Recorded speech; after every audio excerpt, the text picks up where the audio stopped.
welcome to your deep dive.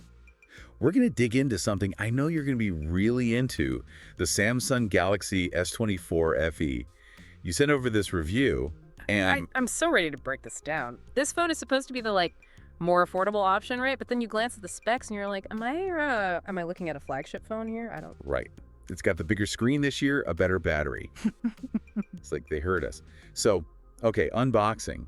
And the first thing we learn, this phone comes in 4 colors, including this mint, which they're calling seafoam green. That's interesting they even, point that out. Maybe it's just me, but the color can totally make or break a phone's look, you know? Totally. And speaking of make or break, the review mentions the price got a little increase this year. Starts at $649. Okay, a little higher, but for a few bucks more, you're basically getting a mini tablet for a screen, 6.7 inches. Last year's model doesn't even come close. And they're not just throwing more screen at us. This new one is brighter too and has a higher refresh rate. Those are things you notice every time you use your phone, right? Absolutely. It goes back to that whole flagship in disguise feeling I was getting. It's like Samsung actually put effort into this one. The review mentions, for example, it's got this matte aluminum finish and a shiny glass back, for that premium. Ooh, I like the sound of that. There's even this little detail I love. They compared it to the Galaxy A35 and A55, saying the cases could almost swap. Helpful, right? If you know those phones, you kind of instantly get what the build quality's like. But okay, ready for the real shocker.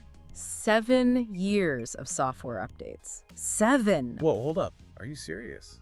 That's, unheard of. Most phones are lucky to get 3 or 4 years of updates. Samsung saying, buy this, you're set for a decade. For real. It's future-proofing your tech, basically. But we gotta talk about the engine of this thing, the processor. They're going with an Exynos 2400E this time around, instead of the usual Snapdragon. I was a little, Yeah, the Exynos has always been kind of a question mark. Did the reviewer have any thoughts? Let's just say, once they got to the benchmarks, impressive. Especially for graphics. Remember you were saying you wanted to do some gaming? Oh yeah, that's definitely on my radar. Well, get this. They actually tested out PUBG Mobile on this thing. Go away. And Yeah. How did it handle it? Was there any lag? There was this one weird thing where the water looked all pixelated. They weren't sure if that was just a glitch or what. But other than that, performance seemed really good. Plus the battery's no slouch either. 4,700 milliamp hours, which is bigger than a lot of the flagship phones out there. Okay, so maybe we can forgive the water if it means a battery that lasts. Did they do any real-world testing? Like actual usage, not just specs? They did a whole battery drain test, got 12 hours with heavy use. 12. Dang. That's got to be at least a day and a half for me. Right. And to make things even better, the S24 FE supports wireless charging. So, options. Okay, so we've covered the screen, battery, processor. What about the audio? For all those podcasts we love. Oh, right. This is where it gets interesting, especially for you. Didn't you say you wanted a phone with really good speakers? One of my top priorities. Was kind of willing to splurge if I had to. Well, hold on to your headphones because the reviewer was really impressed with the sound on this thing. Seriously blown away. No way. Details, please. What'd they say? They even played a music clip in the review so you can hear for yourself. They were talking about how, especially with Dolby Atmos turned on, it's got this really rich and full sound. Okay, so no skimping on the audio. Yeah. Got it. Yeah. What about the camera, though?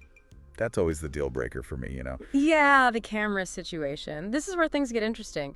The reviewer called it surprisingly capable, especially at this, price point. Okay, I'm intrigued. Give me the rundown. What are we working with? 50 megapixel main lens, 12 megapixel ultra wide, and then an 8 megapixel telephoto.